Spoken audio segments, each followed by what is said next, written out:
Oh my goodness, man. Welcome to a new episode of Tackling Tacos. I'm saying, oh my goodness, because I've been trying to like work out and like stay in shape. And I tried this new thing called Bucked Up Lightly Carbonated Protein. Nate, have you had this? I have not had that. No, sir. Oh, Mastacholi, it is terrible. No, there goes our Bucked Up sponsorship we never had, or Yeah. for that matter. But it just seemed like such a good idea. Like it's like energy drink carbonated, so it's like real fizzy, but it's protein, and it tastes like absolute terrible. It's just my mouth just tastes so chalky, dude. It smells awesome. This is orange cream. Yesterday, the flavor I had was banana pineapple, which also seems like a good flavor, like a good combination. And Yeah. yeah, I mean, no hate, but it ain't good. Anyway, welcome to Tackling Tacos Fishing Podcast. This is episode 140 something. And we are so pumped to have a dude that Nate has been trying to get on the show forever, and a guy who I'm really stoked to talk to, Mr. Jake Bagwell, Fishing with JB. Dude has just an absolute plethora of followers on a plethora of platforms, from like 300,000 Yes. Facebook, TikTok's exploding, Instagram's big, YouTube. I think he has like 17 to 20,000. I'm totally shooting from the hip, but I think I'm close there. Dude's got, I mean, it's an underestimate to say he's got millions and millions of views across platforms. And he's just a super authentic cat, and I'm just excited to have a conversation with him. So, Nate, good job wrangling this fella in. Yeah. No, I thought it'd be an awesome one. Dude, that looks like he's just a great conversation um to be had, and the videos that he puts out are engaging. Yeah. Super relatable, Mhm. super up to date with what's going on in the industry, and then Yeah. a ton of older clips and this and that, and it's just a lot of cool stuff that he does. So Yeah. I'm excited for this one for sure. Yeah, I think you're right. I think he kind of runs the gambit well of like funny stuff to like how-to videos, how to rock a chatterbait properly, to like reposts of other videos with his commentary. I watched one recently. I think it was a YouTube short where this girl had it had to be a 10, like a 10-pound largemouth on have you seen that one? She's in like a kayak or a canoe or something, and she tries Yeah, yeah, it and it snaps off, and he's like, "Oh my heart." yeah, Oh, my heart, or something. And I'm like, yeah, you watch a video like that, it's like throw up status. And so not only is it yes, funny, but the way he reacts is like, yeah, that's the accurate. I don't know. Yeah, I think he's real versatile, and I think that'll be dope. And I've said this before, I think on our podcast, but it wasn't until a few years ago when I became friends with a pretty big YouTuber. His real name is Garrett, and I didn't really realize until that time, like YouTube video, social media stuff, I hate the phrase, but being an influencer, like that is a job. And that's not a 9 to 5. It's like a 9 a.m. to 9 a.m. because it's, like you said, staying relevant with stuff, posting, creating content. There's a thing called UGC, which is user generated content. So that's like all original stuff, or posting somebody else's stuff, or staying relevant with what's happening right now, especially like in the fishing industry. That's a constant job. That is work. And yeah. so I respect the heck out of anybody who can hustle that hard for that long and keep it up. Is that's tough. So Nate, go ahead and break us off with our socials and junk, and then I'll hit us with the sponsors, and then we'll just, no need to stand on ceremony. We'll bring JB in. Bring in JB. Yes. All of our socials is at Tackle and Tacos, and of course, so that's Facebook, Instagram, and YouTube. And Bro, then at tackleandtacos.com. So yeah. uh, that's it. Sorry, I didn't mean to be so distracting, but I was like, I'm gonna go ahead and take another drink now because I got it. It was like $4. I'm not throwing $4. Yeah, You know, yeah, no, yeah, you can't toss that. But if if yeah, midway you through got me with that the one. conversation I have to throw up, just take the conversation, Nate. I'll just step out. I'll go vomit up this garbage, and then I'll come back. I Um, got you, no worries. yeah, at Tackling Tacos, tackletacos.com, all that stuff. So our sponsors that we're so pumped to be a part of, Grizzly Coolers, grizzlycoolers.com, 15% off with the code WCB because we're part of the Working Class Bow Hunter Podcast Network. Leupold Optics, our kind of specific angle with them is the polarized fishing sunglasses. They are incredible. They protect your eyes. They look good. They have just the greatest combination of lenses versus frames, all the different options. They have like the low light stuff, for like when you're blasting off or when you're coming back late, which I don't know why, maybe some other maybe some other sunglass makers do it. I've never really seen it. DenaliFishing.com. We love their rods, love their reels. Like today, I was just talking to Scott. He's in Mexico having tacos. He went down there with a guy who owns a Mexican restaurant in Mexico. And I'm like, shut up, dude. Like, what the you jerk? But episode we had on a long time ago, a couple times now, with the homie Trey Harple, who is like a real modifier, a real cleaner to the pros, and he is a bait cast junkie. He doesn't even have a spinning reel, he said. And I got kind of on the kick of like BFS stuff, like bait finesse system. And I was talking to him about what should I use, what should I not, what reel, what line, whatever. And then I found out that Denali makes a covert that's a 6'9" light bait casting rod. And so I text Scott, and I'm like, hey man, I'm gonna get into BFS. So whenever he goes, yeah, I can send it out today if you want. Oh, cool. Like, it's just rad to have somebody, absolutely, the part of the squad who's like just down with what we're doing and like supports us. And maybe you're thinking like, oh yeah, your rod sponsor is going to send you a rod, but like just no questions asked, like from the dude who runs it while he's in Mexico. He's like, yeah, I'll put the order through. Oh, okay, cool. But the reason, side note, rabbit trail, whatever. The reason I want to do that is I got those new Megabass Karashis, and I want the big ones. I want the little ones. I want the teeny ones. And I just feel like I could use that bait better on a bait cast combo than a spinning combo. And so I'm trying to get this BFS set up before this derby I got this weekend. But anyway, DenaliFishing.com, they really do run all the different styles of rods, from spinning to bait casting, from entry level to expensive, walleye rods, crappie stuff. Yeah, check it out, DenaliFishing.com. Moldy's Marine, an absolute veteran of the United States military boat junkie. Dude can do anything to your boat that you need done. Detailing, like fully cleaning, vacuuming, like getting in all the little crevices and nastiness out of there, wet sanding.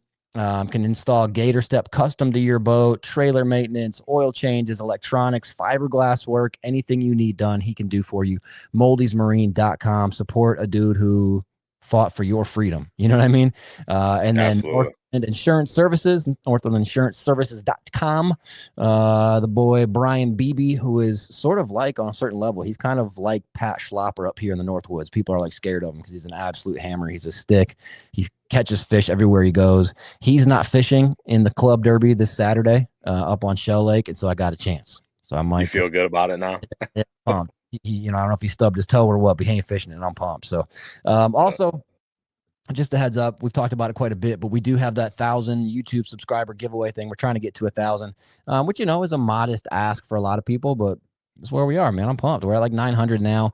And if you subscribe to our YouTube and you shared our little giveaway post on Facebook or Instagram, you are automatically entered. And when we hit 1,000, we'll randomly draw a name. That person will get a brand new Denali rod, which they can pick out from the Denali website and will be sent to their door.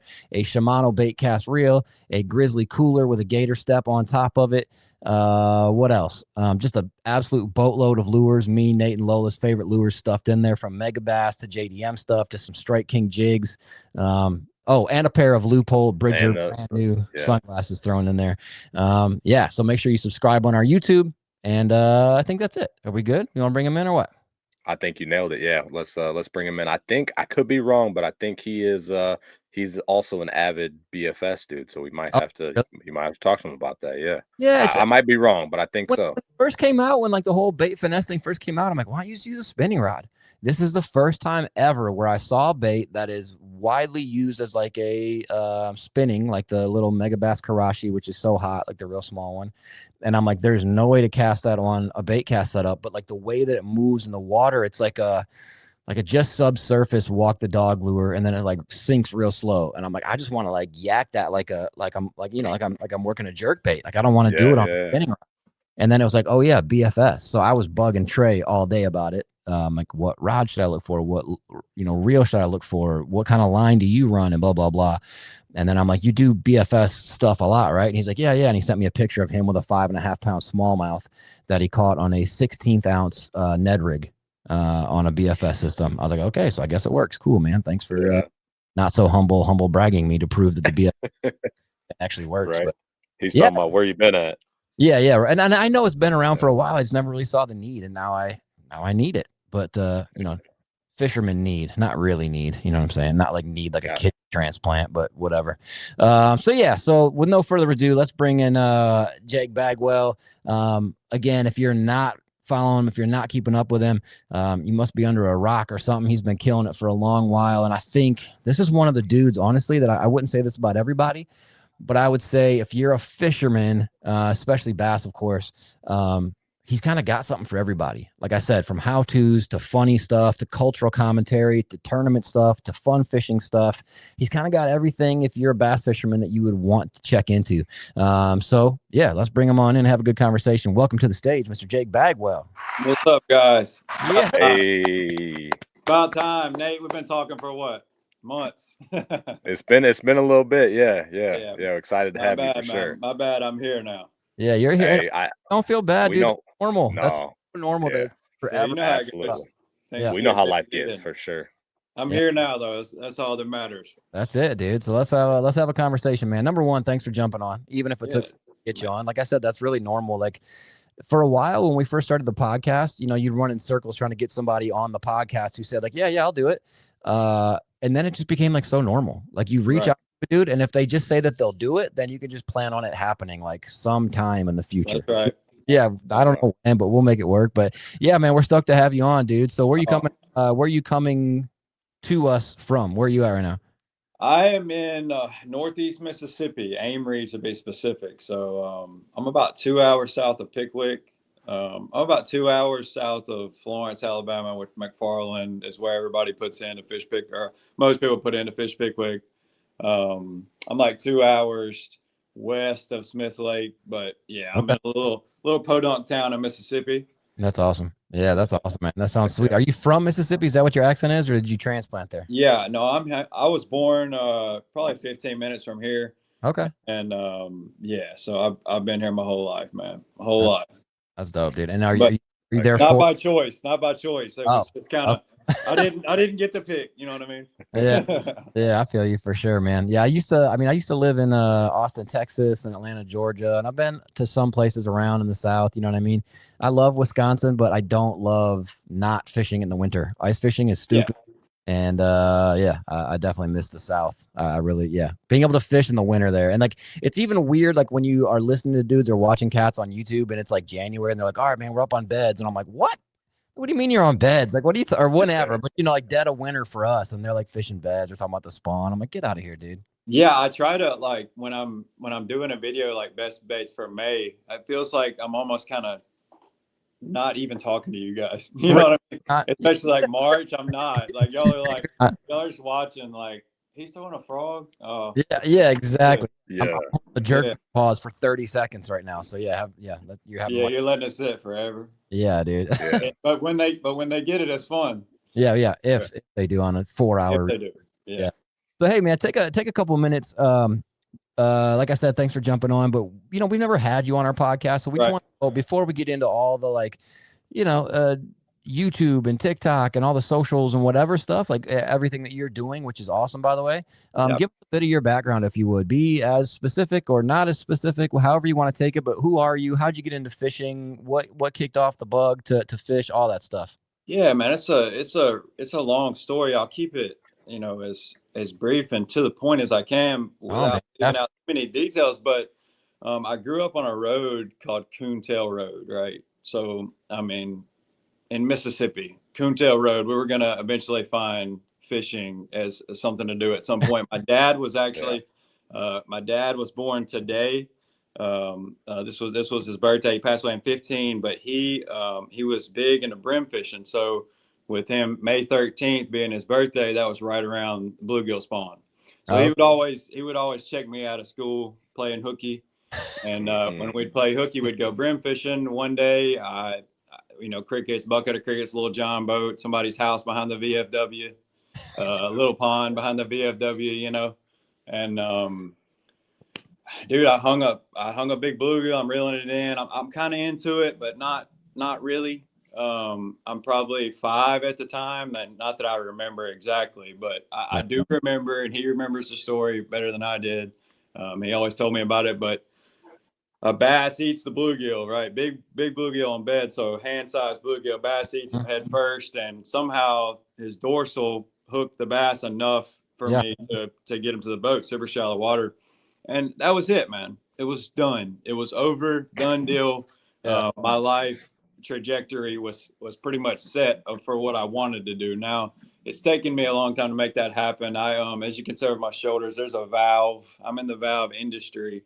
That's what I do for a living. But I also 3 years ago, I fish, went to college. I actually got involved with our arch nemesis wakeboarders in college.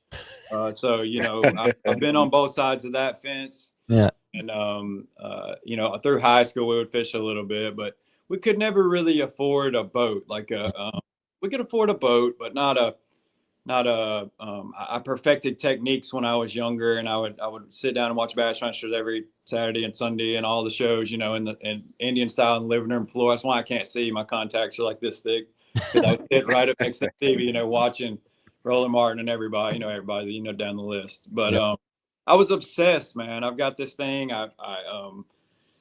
I called it the Bass Bible at the time. I don't call it that anymore, but it's this big red notebook, and I would write down everything I knew about forage and lakes that I'd never been to, all the places I wanted to visit, and just, dude, I was just so eat up and enamored with it, and how many wins so-and-so had, and how many AOY so-and-so had, and I've just always loved it, everything about it. I'd get out of school, I'd stand on a 5-gallon bucket and pitch a jig into Folgers cans. I mean, I've always been into it.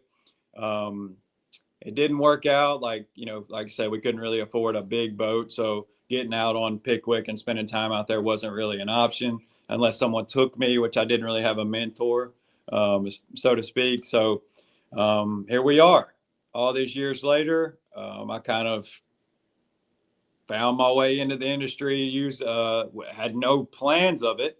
But here we are 3 years. 3 years ago this month, I started social media. Just randomly posting things, and it's just, I don't know. I mean, one thing leads to another, and we're right at around 400,000 total followers. We did 85 million views in the last 28 days. Oh my gosh! Yeah, it's crazy, man. It's really cool, and I'm stoked on it. I'm stoked to have I've got a lot of friends in the industry, people that that were like my heroes at one time, so to speak, because I'm a fan at heart. Yeah. So I'll get a Snapchat from somebody that I've been watching my whole life, or a text message from somebody I've been watching majority of my life. Not Snapchat. Usually those guys are more my age, but it's cool, man. It's awesome. It's awesome. Like I'm checking on, see how guys practice how their practice going at Santee. It's really cool, man. It's been a fun ride, and now I'm working full time in this industry. This is a family business. My brother-in-law built this from the ground up, so I'm dedicated to that 100%. And then got the fam and the kids, and doing social 24/7. Feels like so. Try to stay personable to everybody. It's a job, ain't it? Doing social, it never stops. No, it never stops, man. And I think until we got to 50,000 followers, I never missed a comment. I responded to every single comment. It may have just been an emoji, but now, I mean, we're getting 5, 6, 7,000 comments on some videos. I can't. There's no way. So it's probably best for your mental health not to read all of them too. Absolutely. You know what I mean? For sure. Yep. Yeah, because you hear it like, I don't know if you heard on like the little intro piece, like one of my buddies who's a YouTuber, and that's what he does for a living. And I mean, he's got millions and millions of followers, whatever, on YouTube. Right. I remember talking to him about it like a few years ago, and he was like, people still, I think this was 3 or 4 years ago now, but he was saying people still don't think that social media is a job. He's like, but once you come into it as like, that is your thing, he's like, it's either a job or you're going to be out of it. Like you either kill it and do it 25/8, or you're just not going to make it. Yeah, I get that question a lot, like hey JB, how do I get started? Obviously everybody knows me JB, but no one's ever called me that. I just named it that day. It was like, put in a username. I typed in fishing with JB, but because that's my initials. But hey JB, what do I do? How do I get started? I'm like, dude, people like TikTok doesn't care what you post. They just want you to post, right? So you just, everybody wants this. We see this amazing content all the time, and we want to produce that type of content. But the reality is, man, some days I don't have time. Most days actually. So I've just got to find some content, and a lot of times, you know, that involves stitching a video or something, or reacting to a video. People like Justin Nunnally, Danger Nunnally, has made a, you know, a living reacting to other people's videos. So it doesn't always have to be your organic content. I mean, obviously you would prefer it to be, but when you work full time, which a lot of content creators do, I don't like the word influencer. I don't either. I don't like it, but in reality, I guess you are influencing people, because like when they pick up their phone, which is what they use every day, more than a lot of things, they're seeing you. So you have to remember that too. I always try to keep it PG. I always try to keep it family friendly. Yeah. And just, you know, it's a job for sure, man. 100% it is, but it's really cool. And I think there's a downside to social media. Obviously, there's a lot of negativity in the world, but I just try to keep it positive on there, man. We've all got enough negativity in the world that I don't need any more. So I'm definitely not going to put any out there for anybody. Yeah. You know what I mean? I love that. Yeah. I love that. Yes. That's awesome. Yeah. So you got, if you're okay with it, I don't want you to go way in detail. I would never ask you that, but tell me about your kids. How many kiddos you got? What do you got working with there? Yeah, man. So I had my son in 2012, Carter. He's 13, loves basketball. Okay. He's he's awesome, man. He's my best friend. He's been there with me day one.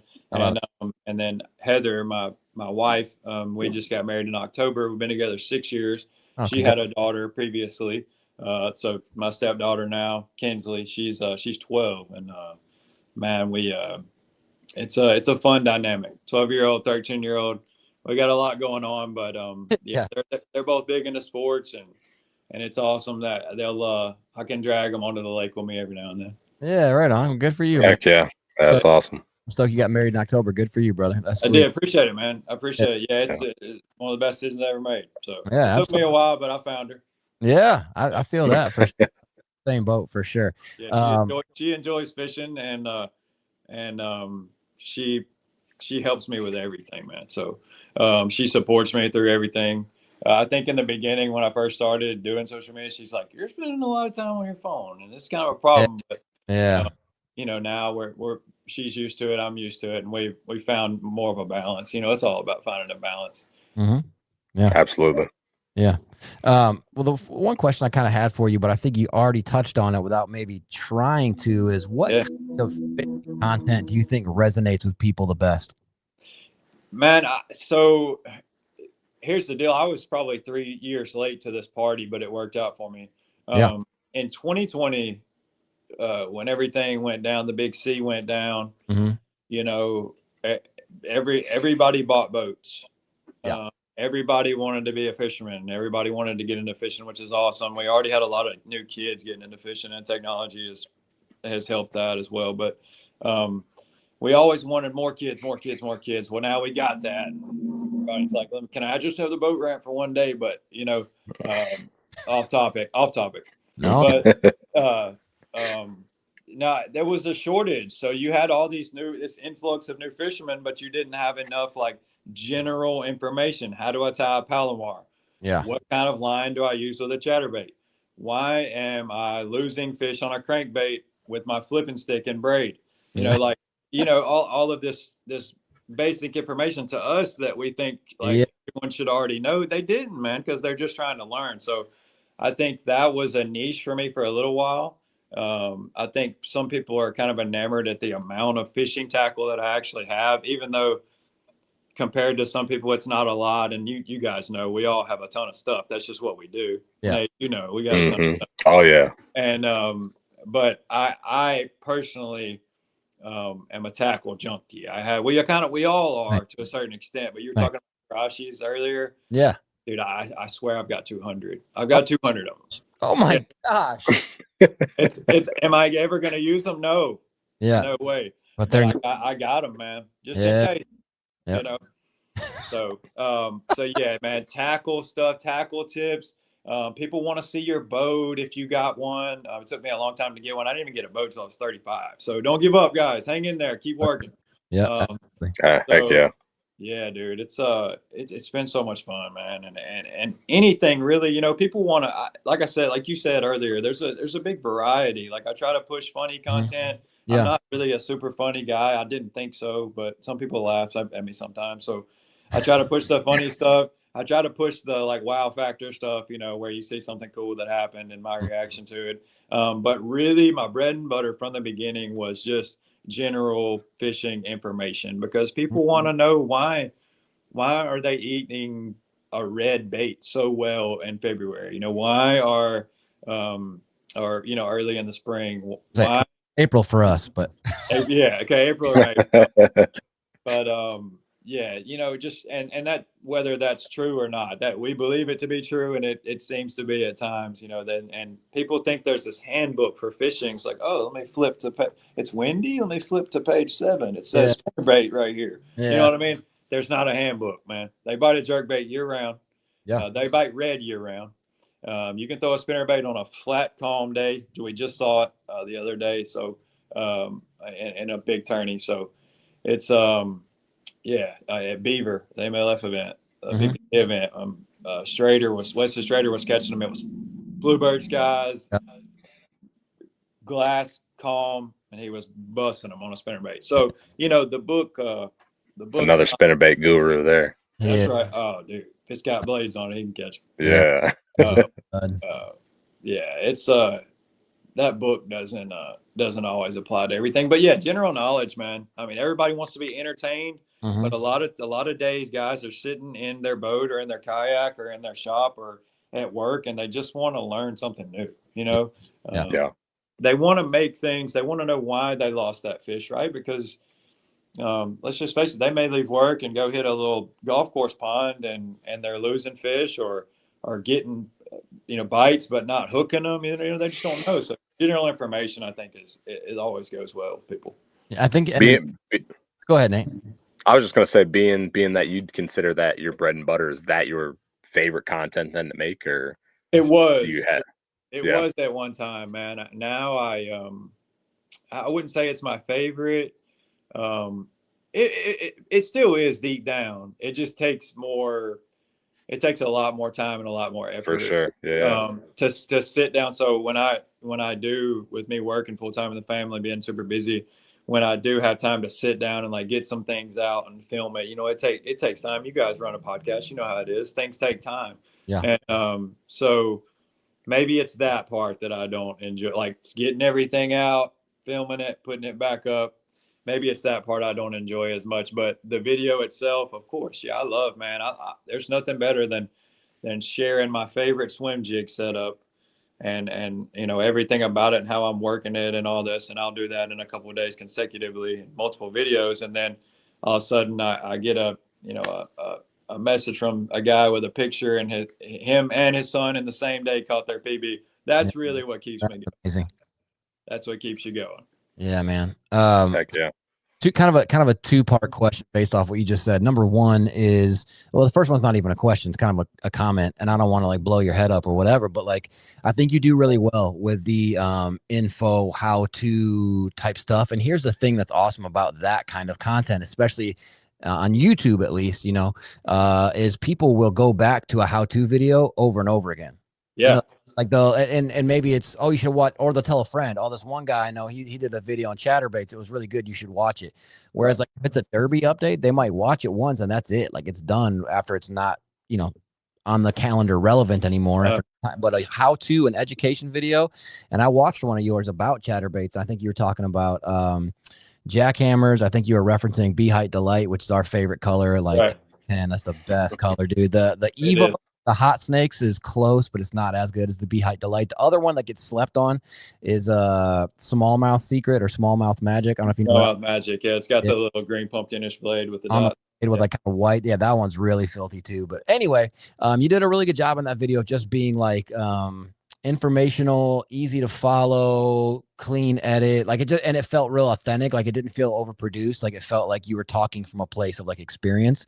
And I think sellable trait. You know what I'm saying? In a how-to videos, when somebody's talking and you're not just like listening, but you're like, yeah, this guy actually means what he's saying. Do you know what I mean? Like it feels Exactly. great. Yeah, you do good with that. But what I was going to ask you was, how do you balance all the different styles of content you create? How do you balance which you're going to put out? Like, do you have like a calendar or like a rotation, or you just kind of take it as it comes? Dude, I have no idea what I'm doing like tomorrow. I have no idea. So that chatter, so I already had everything out that day, right? We were talking about chatterbait. So I'm like, I've got all this stuff out. Because my weakness is long form. I don't do well with thumbnails. I mean, I probably could if I'd put more time into it, but long form, I guess it's because of, you know, the times you have to spend editing it, stuff like that. So I'm like, let me try. I think I saw Jordan Lee he just sat down at a table just like I'm sitting at, and he just did just an informational video. Yeah, did really well. I think that chatterbait video has only got maybe 1,000 views.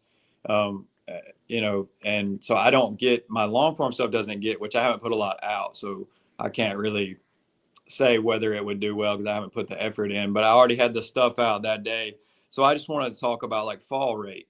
You obviously want to go to a thinner, smaller trailer if you want your chatterbait to hunt. I use a bulkier trailer, like just for instance, a Z-Craw or just some type of rodent, or even the big Zacho. If you use the big Zacho, people think the Zacho is like the perfect chatterbait trailer, right? It is a great trailer. Yeah. But your chatterbait does not hunt as much as if you put like a small pintail. Yeah. So if you put something small pintail, just like a old school spinnerbait split tail, put that sucker on there, the chatterbait's going to really hunt. And there are days where the difference between that and a bulky trailer that will keep you high in the water column makes all the difference in the world, because you don't get quite as much hunt. You just get some shake, right? And with a thin trailer, you've got that hunt, and you're around rocks, and you're banging off of this and that. It can make all the difference in the world. Mm-hmm. And I think a lot of guys are wondering, what trailer should I use for this, and why does my chatterbait not work as well when I'm using this one? And so, I think that information is pretty critical to some people. It helps a lot. But as far as my schedule goes, man, no clue. Dude, no idea. I just kind of go. My brain has just gotten so used to, like, it's 10 a.m. I need to figure something out, and I may pull something out of the archives. I may have something backlogged, and I'll pull it out and just kind of edit it real quick. I may have saw something cool the night before and saved it, and I'll stitch it and try to give them credit, of course. But yeah, no, there's no schedule, man. It's just and that's because of my work schedule. Like if I was full time with it, obviously, I think I would take it way more serious. But as far as planning it out, but I just kind of fly by the seat of my pants as far as content goes. If anybody was wondering the secret, that's it. Have no idea what you're doing. Just make it work. Post a bunch. You definitely can't tell that you're just flying by the seat of your pants. Dude, that means you a ton. do it That really means well. so much, man. No joke. That's the best compliment I've gotten in forever. No, but I mean, I have my screen, then I have a separate screen where I wrote down a bunch of questions, and that was one of them. Is like, how do you balance? How do you pick? Because I thought the way that you did it, it seems like you have a rotation. Like there's this kind of post and this kind of post and this kind of post, and I go and it's kind of like a revolver. But if you're just shooting from the hip, that's even more impressive. Now I somewhat joke. I somewhat lied, because at one time the old Bassmaster content was like everyone's favorite, and I felt like it was important to because for me, the 2012 to 2019 or 17, 18 was let's don't call it the golden age, because I love tournament fishing now, but I'm just saying it was a special time for me. Like pre the split? Before the split, man. Yeah. Before the split was amazing. And it still is. I still love it today. I'm not saying it's flawed. It's not flawed.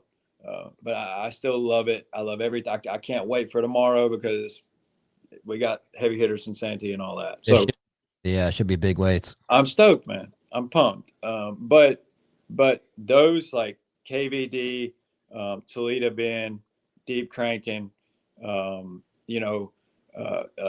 Martin's, Havasu, the bird pattern, you know, Rojas, the big bag, Paul Elias, the Falcon tournaments, the TTBCs, like all that stuff was and there's so many more. I'm leaving out a lot of guys. When Justin Atkins won the Forest Wood Cup at Murray, you know, there was a lot of things that stand out in my mind from that time frame. So I would try to bring those back to, I had a lot of, you know, a younger audience, and I think it was important that they saw those. And I love to go back and watch them and then react to them. So in the evenings, I would do one of those about 9 o'clock. In the morning, I would try to post something short. I would be on my boat, and I would just take a pan, and there would be a barge or something like that with a, you know, something, I could do this every day and never get tired of it. Whatever, you know what I mean. There's something, something with some music in the background, and then usually in the middle of the day, I would try to post, you know, a little like a information. Well, 5 o'clock, I would try to post like an informational video that I had filmed on Sunday. So if you ever see like a video of me, the weather looks the same and all that, but I got different clothes on.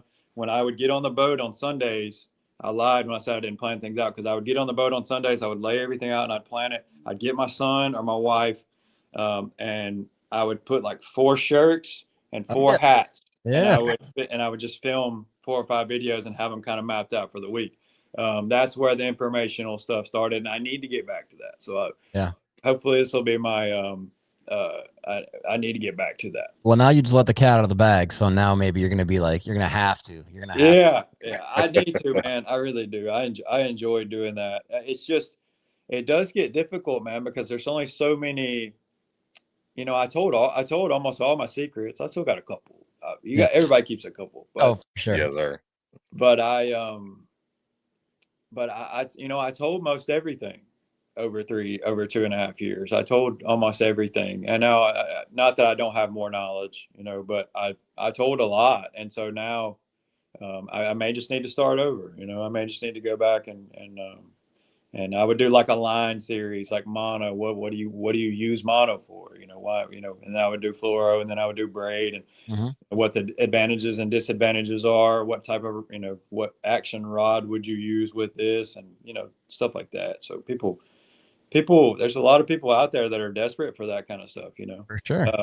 And interested, not desperate, but interested, and it helps them a lot. You know, I think they've told me that anyways. That's what the comments say. So the thousands of comments. Yeah. For what it's worth, I totally agree with you. And I think for me, one of my favorite things about, like you said, we can get negative and whatever, and YouTube sucks and blah, blah, blah. And and it can, sure, maybe. But one really cool thing is, if you're intelligent enough or mature enough to like filter stuff for yourself, is I can listen to you. And let's just say that one of your stances, I'm not saying it is, but let's say one of your stances is in cold weather cranking, I like to use mono because I get less line memory, which is actually a thing that I do. Right. And then I listen to some other video, and this guy's like, only fluoro for crankbaits, only, you know, it sinks, so it helps. Somewhere in the middle is probably like the best option. It's like, you know what I'm saying? When you hear like different different specifics from different guys, and then you kind of try it out for yourself, I think that's like the sweet spot. And you present your stuff in a way that's not like, if you do it any other way, you're stupid. You just kind of share what's worked for you. And I think that's why it works to listen to, if that makes any sense. Yeah, it does. It's, you know, Nate has his way of doing things. You have your way of doing things, and we all pick up and learn off of each other, right? Absolutely. So I have the way that I was taught, and or maybe not taught, but the way that I taught myself, or that I learned from reading Bassmaster or whatever it was. We didn't have YouTube until I was, you know, later on. I'm showing my age, but you know, the way that I learned and what has worked for me over the years. But that doesn't mean that it's the right way to do it. And it doesn't mean that I've perfected everything. I haven't, you know, by no means. None of us have. It's a fish, you know, it's got a brain. So, but we're still, exactly. Yeah. I mean, y'all know I lost a 10 this week, and I'm still crying about it. But anyways, moving on. Okay, sorry. It was awful. You said we weren't getting negative, so yeah. Let's keep it positive. Try to be positive about that, though. Ugh. Gosh, man, it's 37 years I've only hooked that I know of. I've only hooked 2. I caught one, 11 1/4. That was the day after Christmas 2 years ago. And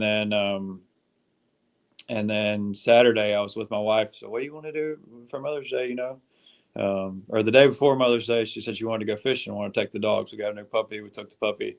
Dang, that's a wife is a keeper. You got to hold on to that one, dude. 100%. Yeah, Dude. yeah. I plan on. Yeah. I mean, yeah. And we get out there and they're snapping, man. It's low skies, super pressured lake, low skies, a little bit of wind. I mean, perfect. They're snapping, and I don't know, man. I just pan over to my right, and we're kind of going to a place where she could drag like a little gravel bar. I wanted her. She was dragging a shaky head. I wanted her to catch one, and I pan over to my right, and I just saw a big dot out about 90 foot, and you know, usually when they're at 90, you don't really know how big they are, but I just freaking into the wind. I just, you know, and I hit her right on the head, and I scared her at first. She shot down. And she came back up, and when she did, I said, I don't ever say this because I don't even know if there's a net in my boat.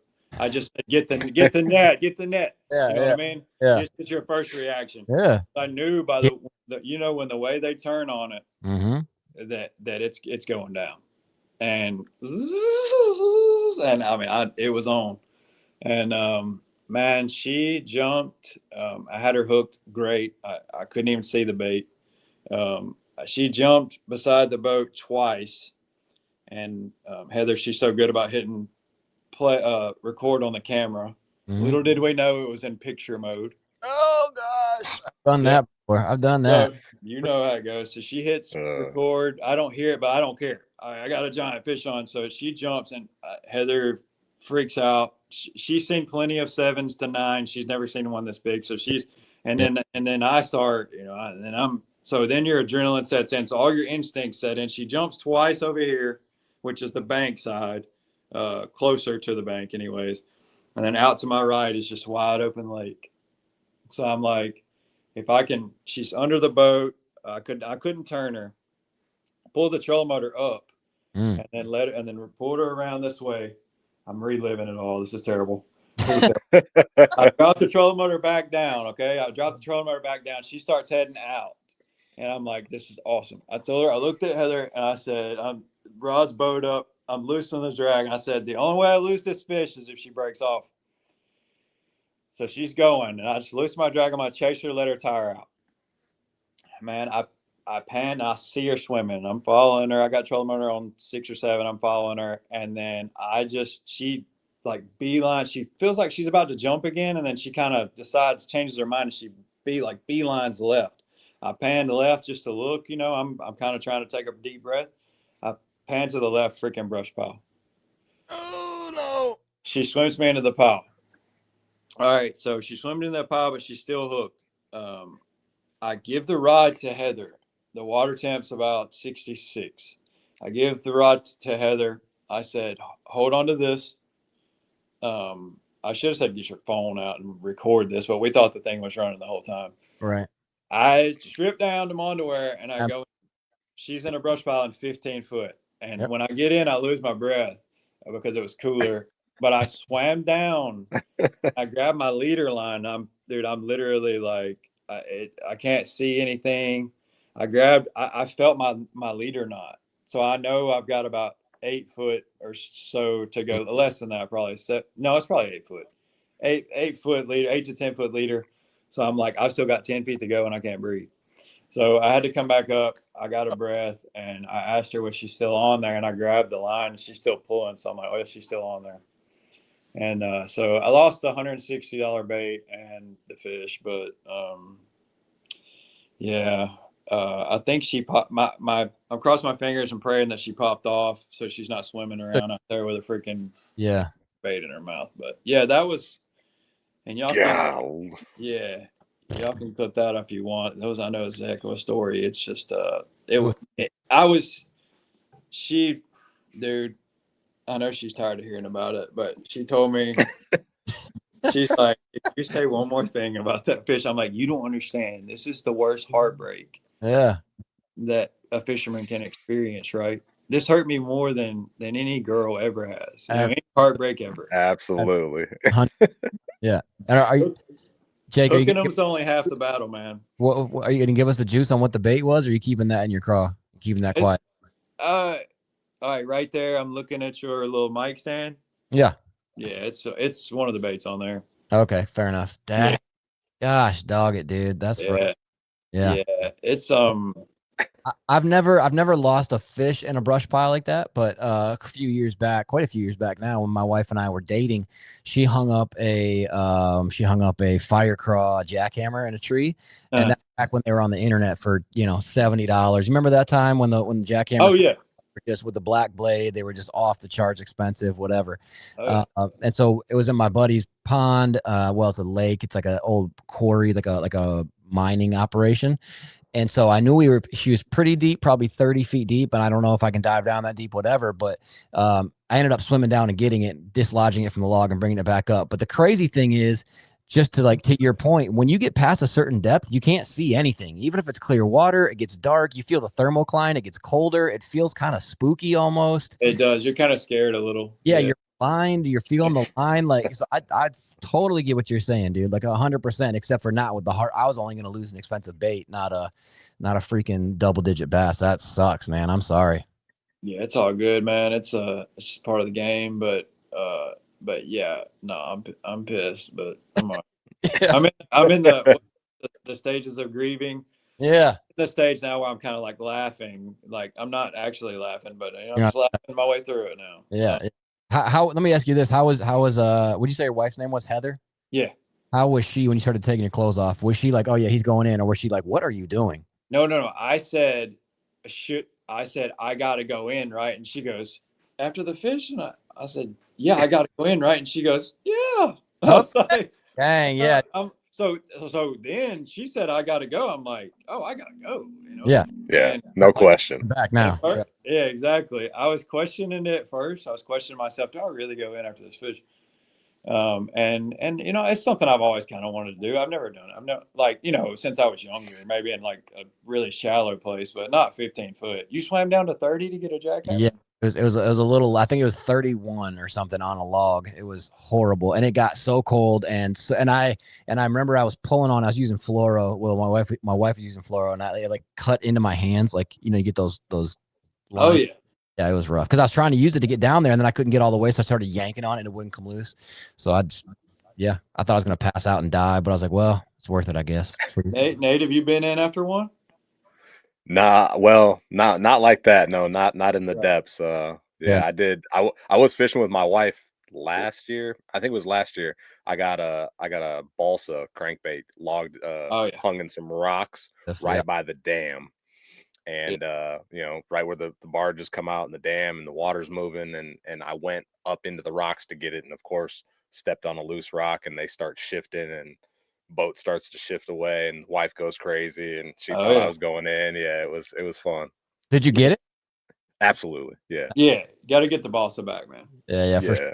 Hey, the other day we were on a little local lake here in Wisconsin called, well, I don't want to say what it is because I don't want to put it on blast, but it's a small body of water, and there's some big fish in it. It's like shocking. We went there to live scope up some panfish to make fish tacos, and then we've like multiple big bass in it. So I don't want to say what it is, but anyway, we're out. Don't say it. Don't say it. I would suggest not. Yeah, we're out on the boat, and I don't remember if we were spot locked or had the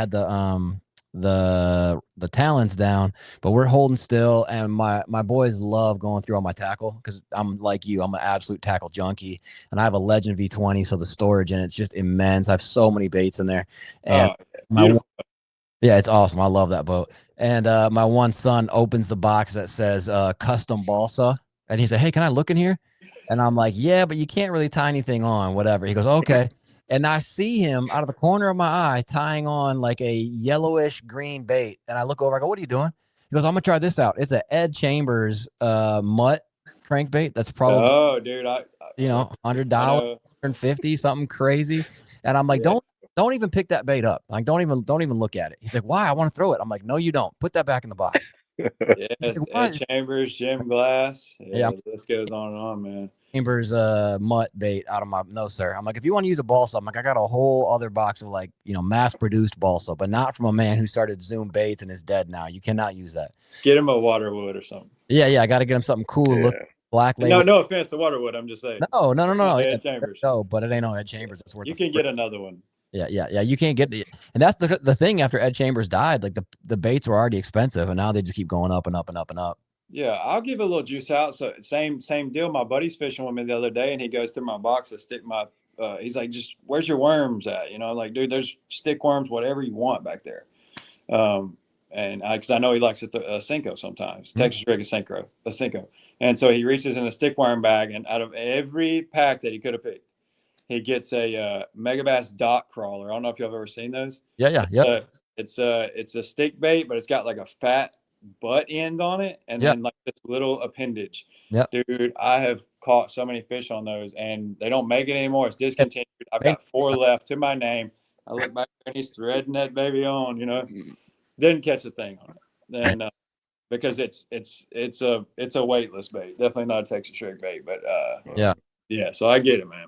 Yeah, you know, speaking of the blend of the last 2 things we talked about is Megabass has some, and they're hard to find, but Megabass has some balsa crankbaits as well, and you can't find. I don't think they make them anymore, but they're absurdly expensive. If I was at home, I'd take you out to the Megabass room. Maybe we'll do this again someday. I'll show you all the Megabass. Say when. Yeah. I hit this intense. I don't know if I was going through something subconsciously. I don't know what was going on, man. I hit this JDM. Yeah, I think it was like a early midlife crisis or something. Okay. But whatever we're gonna call it, I don't know. My life was great at the time when I started doing it. You know, nothing's wrong. But I just started. I don't know, man. I started collecting it, and I don't even. It's absurd. Yeah, it's absurd. I could have bought my dream boat for sure. Yeah, I mean, is it just Megabass stuff, Jake, or is it JDM stuff in general, or? Yeah, it's everything. But Megabass in particular, I mean, I think I've probably got 1,000 110s or so that they don't make anymore. Gosh. We probably, somebody lives locally to me. We probably should cut this out, but we might not want to. Dude, no, I have y'all can edit it how you want, but I've got I was a huge Aaron Martin's fan. Absolutely. So the Morning Dawn 110, they're like $2,000.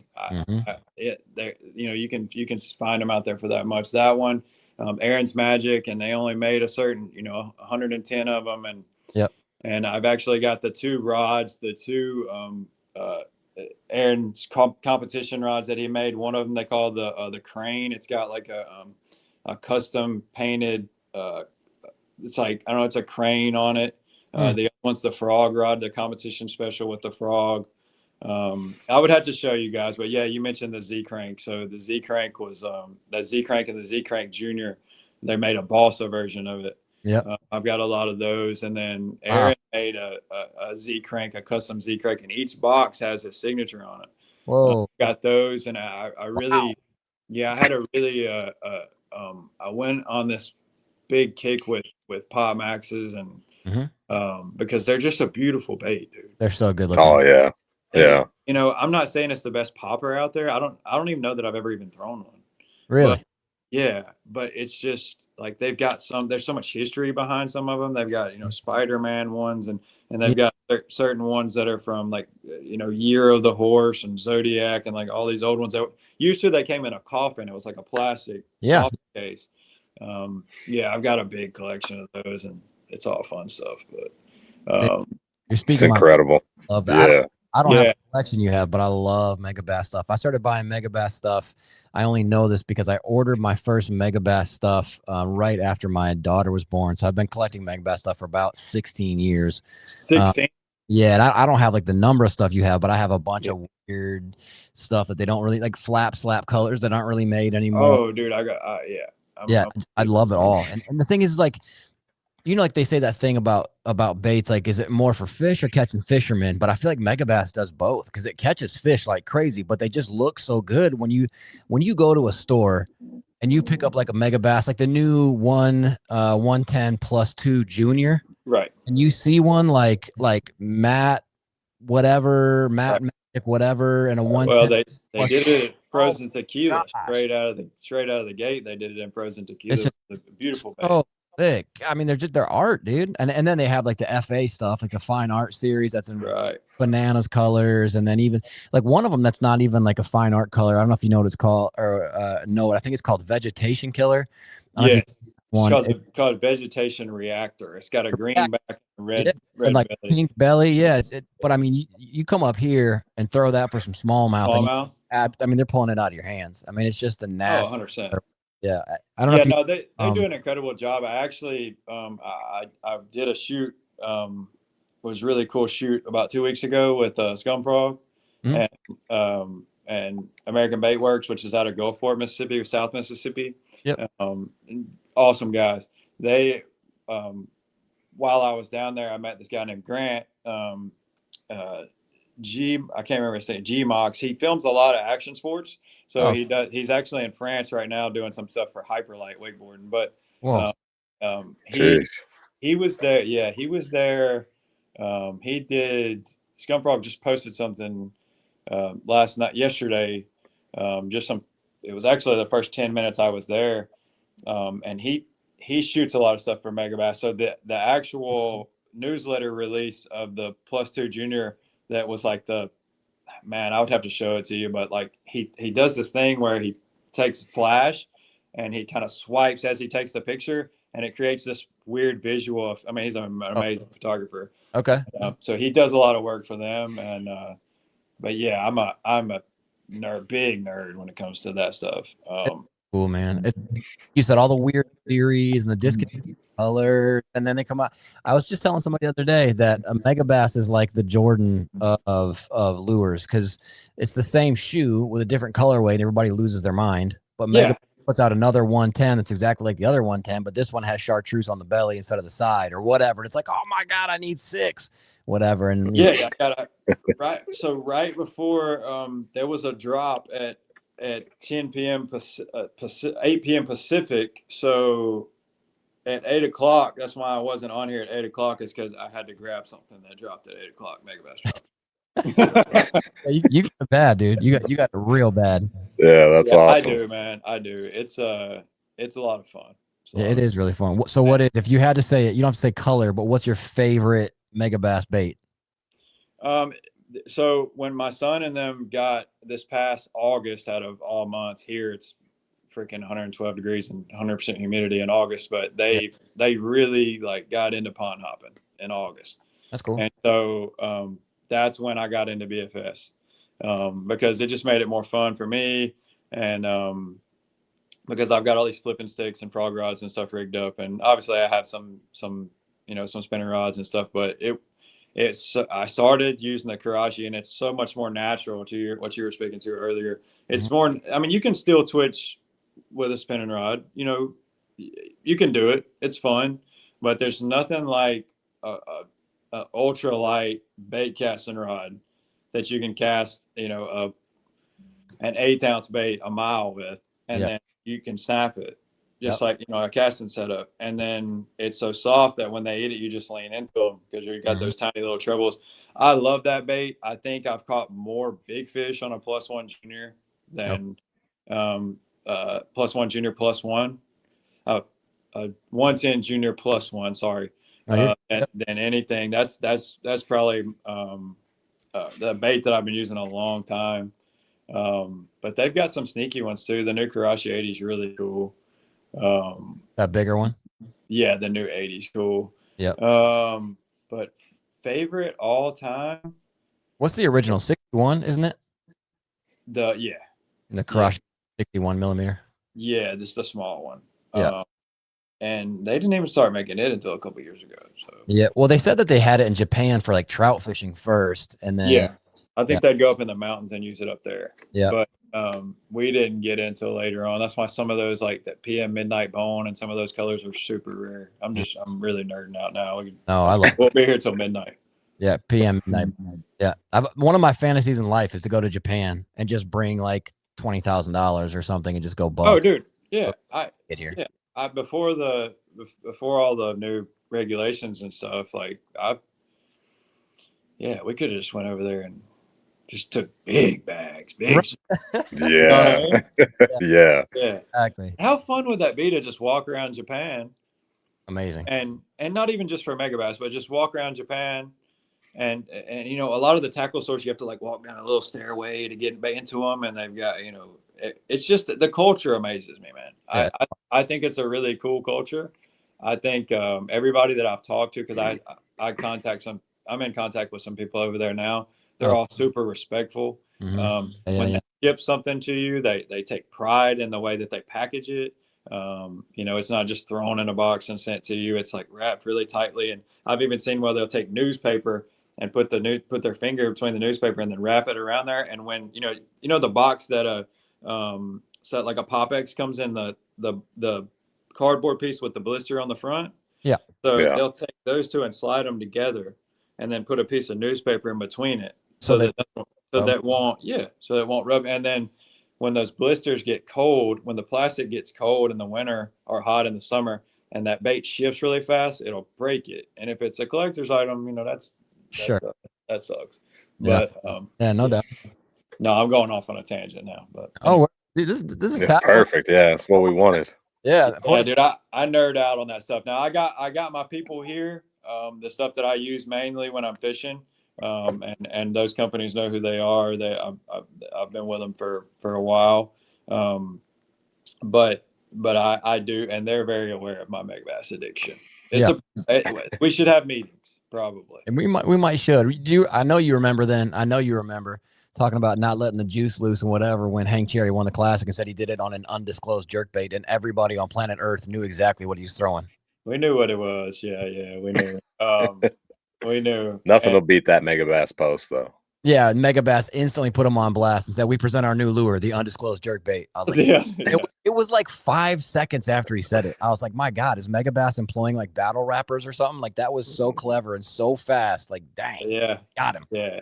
Well, I think they knew, and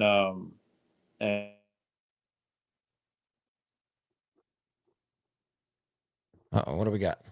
Jerkbait, and then froze up a bit. Oh, you're good. And then the stunner, you know, right after, and then now, man, I've thrown the HC. He's got the HC 115, which is the new bigger one that he's doing with Bass Mooch. It was actually a really good bait. Yeah. Knox and Matt Lewis, Knox hit Matt Lewis. They make some good heart baits, man. They're kind of an up and coming brand that people are going to know about soon. And they're North Carolina based. So obviously Hank's involved with them. They own Level Rods. Yeah. But yeah, Hank, I think anytime he touches a jerkbait, it's going to be a good one. But yeah, I've mmade videos about that before. It's no secret that every pro, whether they're with Pure Fishing in Berkeley or whether they're with they've got, or whether they're with Strike King, they've got or whoever, you know, name the brand, they've got a 110 in their boat, the multiple. They've got 110s in their boat, Vision 110s. They've got jackhammers in their boat. Yeah. And you know, and they'll tell you, just because it's on top tackle on the rod at the article at the end of the tournament doesn't mean that's exactly what they were using. We're not going to get full transparency, but we want transparency because we want to know exactly what they were throwing and how they were working and everything. But at the end of the day, they've got a job to do, you know. And it's, I guess it's a little white lie, you know, but undisclosed, right? I think I would rather them not put it up there than lie, you know. But it's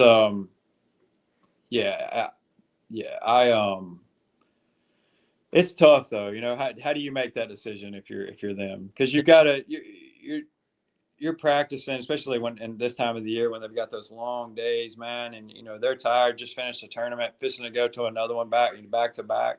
Yeah. And they're trying to make a decision that's best for their sponsors. I know they haven't posted anything in a few weeks, and it's like, okay, I'll top 10 this. Let me just, you know, that helps a lot. So that's a whole different side of the industry that we're all trying to. That's for sure. It is, man. It is, and it makes it tough on them guys. I don't fault any of them, but No. And I mean, honestly, even the Hank Cherry thing was just funny. It wasn't like, oh no, it like was. idiot. Like, it was funny. Like It was. he was caught between sponsor obligations and throwing this bait, and he was on live, so everybody already saw it.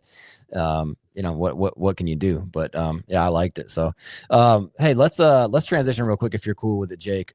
We do this stupid thing here at Tackle and Tacos called one of your favorites, where we kind of like rapid fire, ask you a bunch of stupid questions, and you respond back with what one of your favorites is. However you want to go with that. You cool with that? You froze up for just a second, bro. My bad. Yeah, is that me or is that you? Because I think my internet's going. I don't know. Are you all right, or is yours is freezing up on our end too? Maybe. Oh. Yeah. You keep locking up on us. Do you want to, real quick, before we jump into this next thing, Jake, do you want to sign out and sign back in? I'll bring you back in. Sometimes that solves it. Yeah, I can. Do I just hit the leave and then come back in, like at the bottom? Yeah, hit leave and then like refresh, like do the refresh on the thing and then come back. The joys of technology, Nate. Heck yeah. It was funny too, because he was going on that Megabass stuff. And I was like, and I was like, oh crap, is that me? You? And I look at you and I can see you moving. And I see me on the screen blinking. I'm like, okay, I'm moving. So I'm guessing his internet is not cooperating, which is crappy, but just kind of the name of the game. But he may have a worse Megabass addiction than me by a long ways. Yeah, I'm gonna say so. I didn't, you know, I didn't know it was possible because you're into the thick of it, and he's well off into the weeds there. Yeah, he may have a worse addiction than I do, which is not. Yeah. That's an unfortunate deal. Jake, are you there? Yeah, I'm here. Yeah, I sometimes I get to rambling and I just go off in the weeds. I have this thing. I have this like my wife. Gosh, dog it. Yeah, struggling. And I got a dog barking. You hear me? Yeah, you're freezing up again. I don't know if it's you. I would assume it is because me and Nate's are still moving. You said something about your wife was saying something about your addiction, I think. No, she calls it nervous energy, but I don't know if that's what it is. I don't usually. Gosh, situation I'm usually not in. Like, am I still locking up? Yeah, you're locking up bad, homie. Like it's like every 2 seconds, just completely frozen. Hold on 1 second. Let me. You can do there internet wise.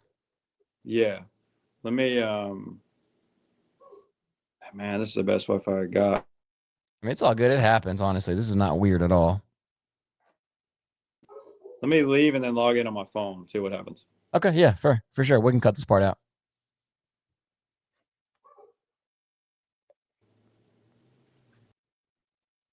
All right. Well, we'll just edit this part. Who is that barking? That's Rocket going crazy. I just texted my daughter to see if she could get him to stop barking. He's not a barker, so I don't know what he's doing. Like the other dog probably has her toy or something, or his toy. Yeah, I'll just chop all this out. Ain't no thing. All right, I'm gonna pause and holler at him. Okay.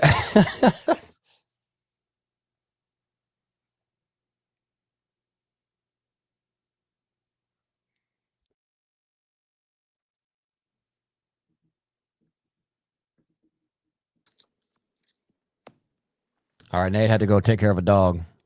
That's all good. So I'm on a little smaller screen now, so I don't really know how that looks. Yeah, I mean, it looks fine as far as like the clarity, and it can hear you almost better, I think, now than before. Okay, good. How's that? Yeah. Good. Yeah. Yeah, it works. There we go. All right. Okay. Yeah. As long as you're good. Yeah, I'm good, I think. Let me grab something. I can prop this up just a little bit higher, I think. My bad, guys. No worries. I've never have internet problems, but of course it would happen tonight. You know how it goes. We've had to cancel podcasts with like people that we really wanted to have on because in the moment internet was acting so stupid, and it's like, well, yeah, I'm at work, man. I never have issues. Yeah, like we never have any problems. Now I'm trying to prop my phone up. Oh, here we go. Got it. There's the nervous energy I'm talking about. It's all good. And no pressure. There we go. Oh, I got it. Hold on, boys. Hold on, boys. I got this. We will persevere through this. We shall succeed. That's right. We'll get it. Nate, you seen that movie Zootopia too? I would imagine. With the I was kiddo. a big fan of the first one, so I'd Me imagine too. I've seen the second one. Second one with that snake, he's like, "We shall succeed, Judy Hopps." Yeah. We shall There, how's succeed. that? Nick Bagwell. Great. Good. That good? Yeah, you look good. Thanks, guys. Appreciate that. Yeah. So my wife says I have I think I know I have it. So I don't do a lot of podcasts, and it's not you guys. It's just me. We're talking fishing, my favorite thing. And then I'm in a situation that I'm not usually in. I'm sitting at work at 10 p.m. Doing a podcast. So I just end up rambling. I do that to customers too. I think sometimes it works out in my favor, and sometimes it's like a little too much. But yeah. No, you're doing great. Especially when we talking Megabass, I'm gonna let it fly. Yeah, do it. What I was trying to ask you before everything got weird internet wise is, if you're cool, we're gonna play a game called One of Your Favorites, where we rapid fire one of your favorite blah blah blah. Because just say like, what's your favorite song? That's like impossible. But if I said, what's one of your favorite songs, you might be able to name it. So we're gonna run you through. This might be fishing stuff, might be life stuff, might just be stupid stuff. I think we asked Brandon Polinick what his favorite toothpaste is. So I mean, Oh, y'all had BP on? Yeah. We have Brandon Polinick like super early before we were even remotely ready. Way too soon. Yeah, really? Yeah, he was so cool though. So, but all right, here we go. You ready? One of your favorites? Yeah, man. They wet the whistle. One of your favorites. All right, so we'll start off easy, Jake. What's one of your favorite ways to catch a bass? Dude, it's so hard. A frog has got to be my one of my all-time favorites. Perfect. And of course, yeah, rapid fire. Go ahead, but frog. Perfect. One of your favorite swim jig trailers. I think if I had to pick one swim jig trailer, gosh, that's hard. I don't throw a paddle tail a lot on a swim jig. I really like NetBait has this thing that's really similar to like a Z-Craw. It's called a Rambler or something like that. I throw it a ton, but I think our old school Rage Craw. It keeps it high in the column, and we fish them really close subsurface here. Yeah, that's a good one. What's one of your favorite movies? Favorite movies? Off the dome, Pulp Fiction pops up, but I think I have to go.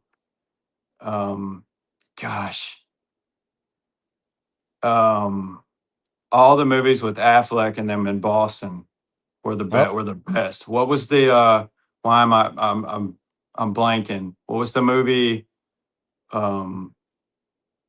Yeah, what is that one? I know exactly. You know what I'm talking about. It's got Jack Nicholson, Ben Affleck, Matt Damon. Yeah. Gosh. Anyways, that one. That's one of my favorite movies. Yeah. I like old school movies too. Is it The Town? The Departed. The Departed. The Departed. That's what I was thinking of. Yeah. The Town and The Departed are two fantastic movies. If you haven't seen them, you got to watch them. And Catch Me If You Can. If you've never seen Catch Me If You Can, you got to watch that movie. Leo, yeah, that's a good one. Yeah, great movie. No doubt. All right. Heck yeah. What's one of your favorite boat snacks? You always ask boat snacks. I'm a snacker, dog. I gotta know. Yeah, man. So I have alpha gal now. I got bit by a tick 10 years ago, so I can't eat red meat anymore. But it used to be jerky. Wow. Yeah, had to have some jerky. Haven't had a steak in 10 years, boys. But wow. Man, between that and the pounder you lost, things are looking rough. Yeah, I know it's been rough, man. No, it's been good, dude. You get used to it after a while. Now I pistachios. I love pistachios. Pistachio. Are you fancy? Do you get them pre-shelled? On the boat, I might. Don't tell anybody. I might get them pre-shelled for the boat. When you get that bag of like pre-shelled, and it's like a pound, and it's like $12 or so. They're expensive as crap. They are, but they flow down a whole lot better. They're tasty. It's a no doubt. yeah, they're Yeah. And you can keep working that bait too as you're having a few. You can or harder. you don't have to shell them while you're trying to drive with your knee. You can trim up and just get a handful of them. What's Jake? What's one of your favorite things to listen to or whatever podcast, radio, music on the way to the lake?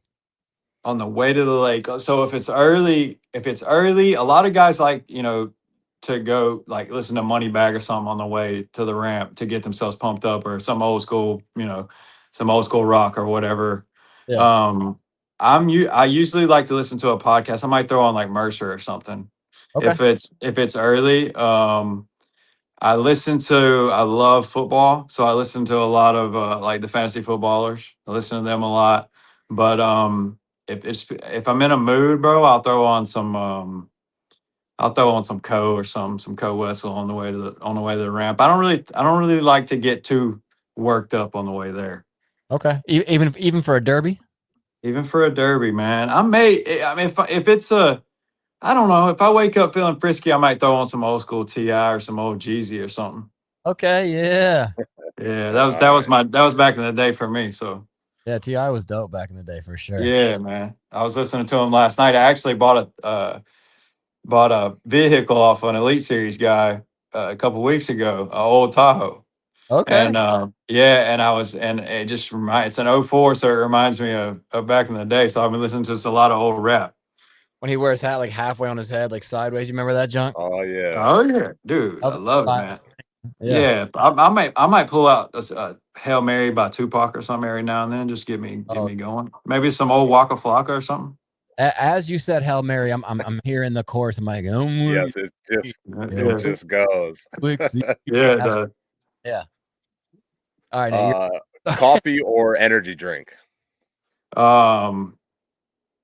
Dude, I was always a coffee guy.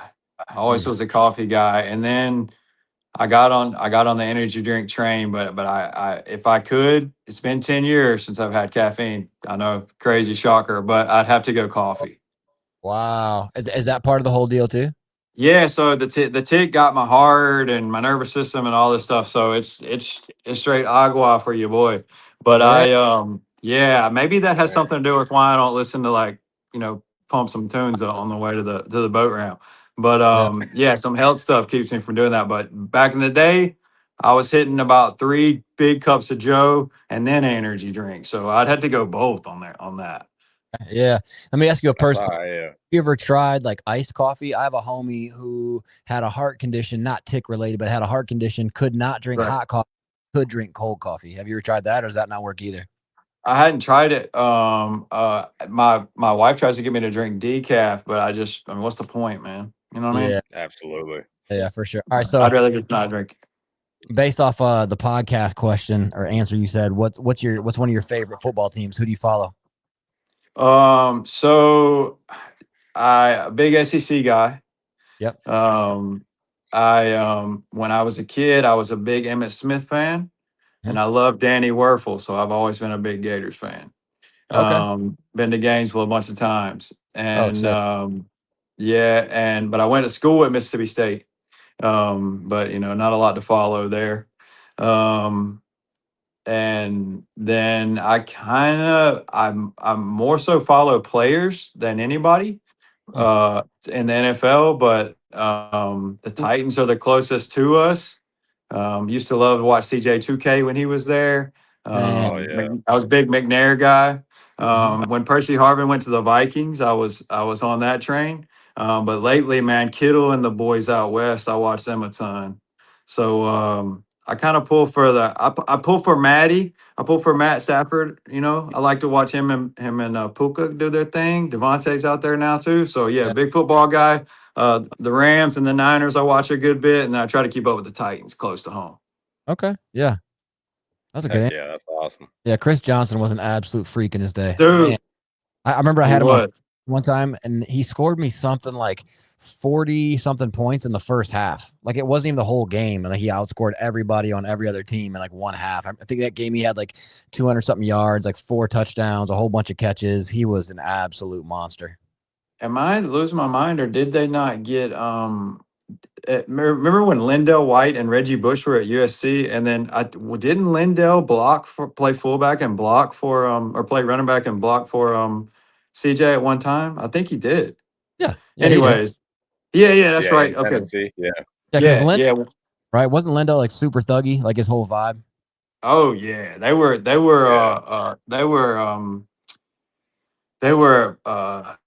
Thunder and Lightning before Thunder and Lightning was a thing, and then like before you had the whole David Montgomery and Jahmyr Gibbs thing. I mean, there's a bunch of them.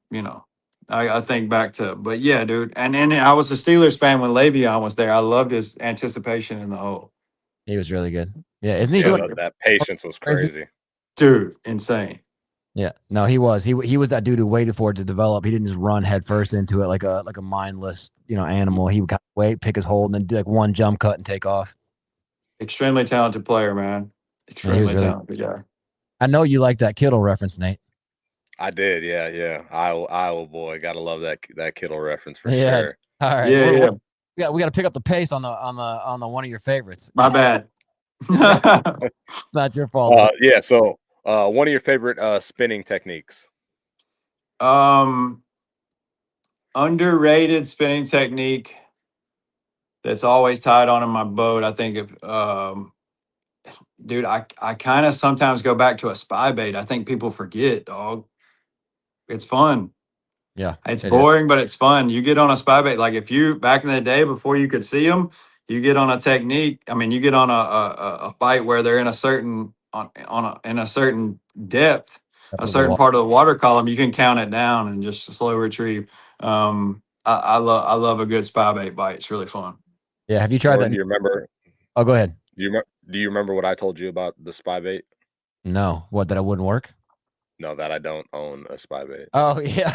Yeah. I think I texted you and said, hey, they have those one spy baits, whatever it was, on sale somewhere, and you're like, oh, I don't throw those. I'm like, what do you got? I don't have a one. I was like 60, but that's gonna have to change. I say that, but I don't have one tied on. But yeah, I mean, wacky rig and all that. If I could say, oh, that's boring, no. Yeah. Minna, it's boring. Spy bait's cool. A spy bait's kind of boring too, but you get on a really cool, especially you guys up north. Y'all get on a really good spy bait bite. That's fun. It is fun. Have you seen the new Great Lakes Finesse one with like that breakaway hook on the back? I have, dude. Those guys make some dope stuff. They do make some really good stuff. It's kind of like what you were saying, or what I was saying about you in your how-to videos. It feels like it comes from a place of experience, like authentic. Everything they put out from a place of we've been doing this and trying this and whatever for so long. And their small bait game that it's like trustworthy. It does seem that way. I like to take a really light spinning rod and that really tiny 2-inch tube that they make. Yeah. So I always grew up watching like Zona and all those guys up north crack a tube. So I do that. Yeah, so we stroke jigs down here on Tennessee River. So and on ledges and stuff. So I'll crack it. Like I wanted to try it. I'm like, if they'll eat that, they'll crack. You can crack a tube down here and they'll bite it. So I started buying those really small 2-inch tubes when I go fishing with the boys and my son and them, and I'll just crack that tube, and that's a really fun bite when it gets hot. So yeah, that is really fun. That's another one. Yeah, that's another fun one. Light spinning rod, because you go to crack it and it just loads up. Yep, super fun. Yeah, it's not a hook set, which kind of how the deal is too. You're not stepping back on it like a jig bite. You're just kind of leaning into it, keep pressure on it. But it gets you in a weird position. You ever seen that? I've been wanting to buy one forever. That Megabass rod is called the Whip Snake. Have you seen that? It's like you probably have like 6 of them. Yeah, I've got no, I don't. But I do. I have a couple P5s, man. They make a really cool rod for sure. Yeah, the whole that whole series of like the destroyer rods that they have and all these weird actions and lengths and tapers and crap that you just can't buy here. But anyway, off the Megabass stuff. This whole episode is Megabass. Yeah, you take me. They gotta pay us, man. We're promoting all their stuff, even their old stuff. Yeah, right. Stuff that, well, that's harder because it's harder to find and costs more money. But I all know. right. What's one of your favorite things about being, and I know you don't like the word, but an influencer, a content creator? What's one of your favorite things about doing that kind of stuff? Yeah, man. Honestly, the most rewarding thing for me, the two most rewarding thing for me is number one, in the last year I started sharing my faith on there. So when I get hear someone's testimony, or maybe I help them through a hard time or something I said helped lead them to the Lord. That's my number one. Oh, My number two is because I mean that that's the main purpose anyways. But after all, but number two would be, dude, when I get a picture, like I make a video, and at the time it seems like I'm like questioning even posting it, and then I post it and it does well or whatever, or maybe it doesn't do well, but I get one message from one guy. It's like, hey JB, I've never said anything to you. We've been following you forever. I caught this 9.7, and my previous PB was a 4.5 on, yeah. and I caught it on this right here, and it's the exact bait that I was talking about using. That is like a swim jig, black and blue swim jig with a little brown in it, and then throw a green pumpkin trailer on, or whatever it is. Those are so rewarding. Those, and there's just the guys that just take the time to type a message to say, "Man, me and my son really enjoy your content. We watch it together all the time. We caught a lot more fish because of it." That's it. That's the whole reason I do it, man. Honestly, That's all.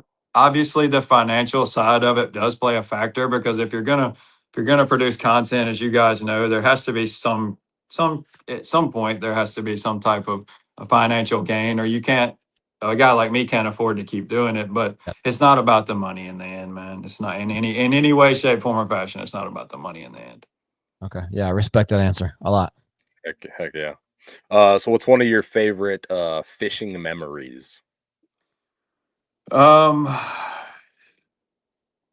just this past would have been 2 years ago.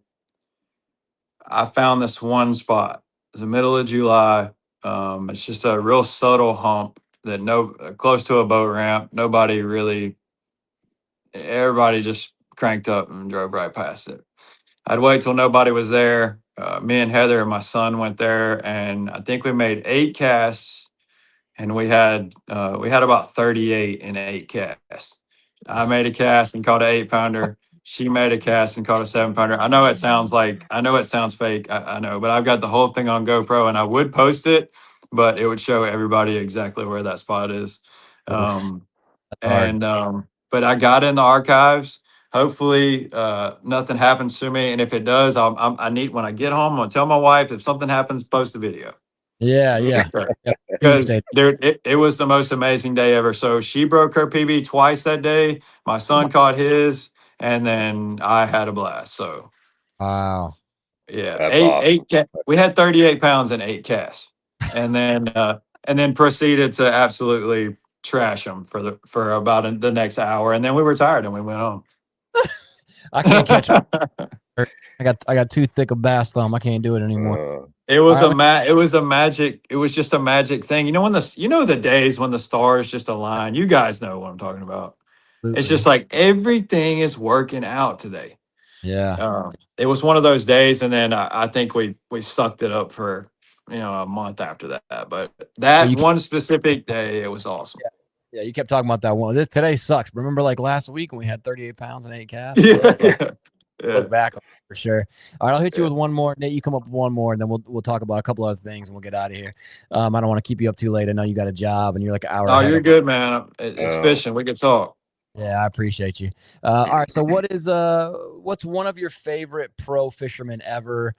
Somebody, get a little more specific. Somebody you could spend a day with on the water, alive, dead, old, new. Who would you pick?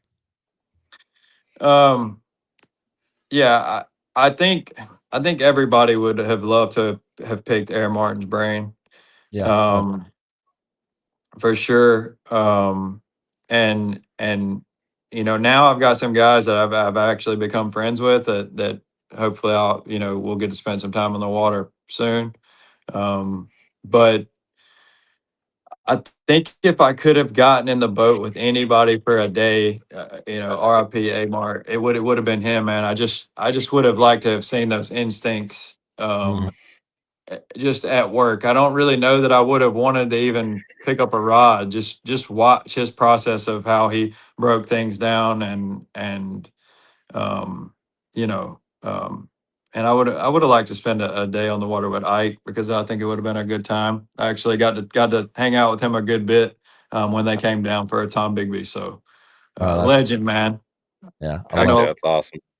I know a lot of people because Ike changed the sport as far as having a personality goes. There was not a ton of personality in the sport before he came along. Yeah. And so that he's got some haters, but you know, you ain't doing something right if you don't have a few. But Yeah. the sport's gonna miss Ike once when he's not in the boat anymore after this year. So yeah, he would have been cool to spend I think that Tuesday nighter we watched a couple weeks ago shows that he's just a good dude to be in the boat with. Who Yeah. Drew Benton, is that who he was teamed with? Yeah, him and Drew, yeah. Yeah, and he was so pumped, and he was on the net, and like he was as pumped for Just he was for anything else's. And yeah, I love his excitement. It never gets old to me. And I couldn't agree more with you on Aaron Martins. I was just watching a video. This was when Aaron was still on Megabass, and he was doing a video about drop shotting. And like you said, instincts or however he doesn't talk like other people talk. He doesn't interpret the water like other people interpret it. He doesn't cast the way other people. He was a complete unicorn. I mean, he was a completely unique creature. It was like as soon as the boat hit the water, he entered this flow state, you know. And it was, what he talked to you was so normal. Like it wasn't like he was forcing it. It was just he would just like barf this like wisdom, and it was like, geez, dude. It was like second nature. Yeah. It was like you see guys that have the it factor, right? I mean, there's things you can't teach in all sports. And in fishing, you know, just to name like Fisher and I and Trey McKinney have that thing. Whatever the thing is, they have it, right? But Tucker Smith has it too. There's a lot of guys. I'm not trying to leave anybody out, but and I'm just talking about the young guys. You can just tell as soon as they make it to the ranks that they got it. But Aaron had it on like a different level, I think, than most people. It's almost like I used to tell my dad. It's almost like you took a bass and like a little bit of blood from every bass and injected it in him. It was almost like talking fish, but you could understand it. Yes. Exactly. Yeah, his exact like his wording was different. Yeah, it was crazy. Gosh, And his mannerisms and just the way he enunciated stuff is like it was almost like he was speaking a different language, but we could understand it. He was and the way he just kind of like you said, he just explained what he was doing without even trying.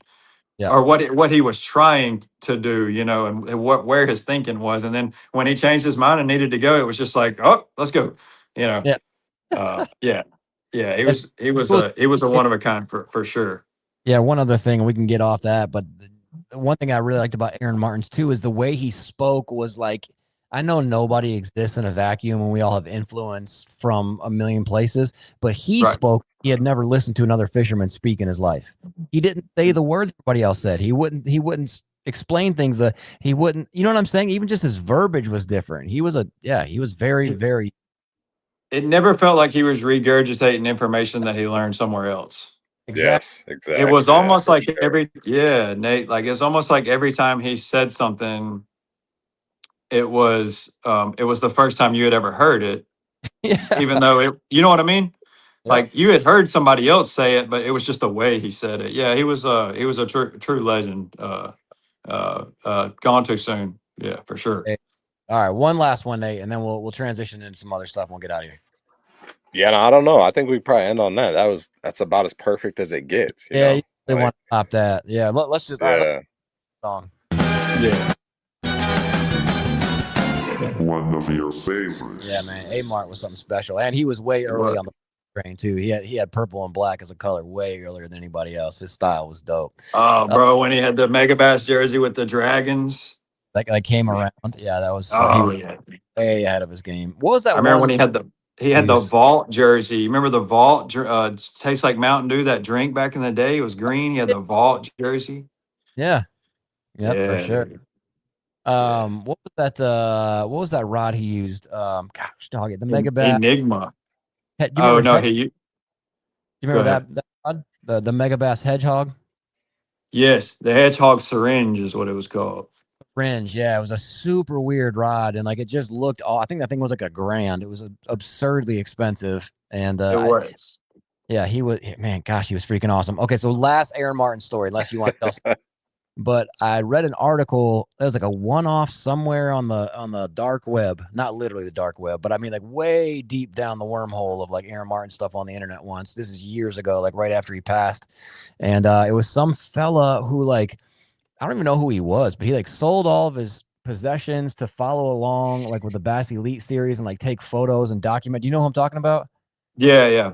And he had like money, and Aaron Martin's would just like Venmo him like $500 at a pop, like.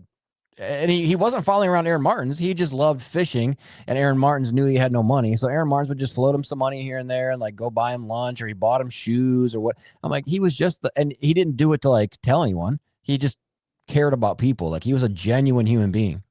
He was, yeah. I think all the guys on tour that had been on tour with him could probably tell some really, really, really cool stories. I bet. But yeah, I've heard some cool ones. Just like the guys that used to go on runs with him every morning, Yep. like he would run every single morning. Yeah. Just a super unique, amazing personality, unique person for Yeah. sure. But he changed the sport, and going back and watching the classic in Pittsburgh where he finished second to Kevin was heartbreaking. They had the Hooters girls in the background, and he lost that fish. That was Yeah. tragic.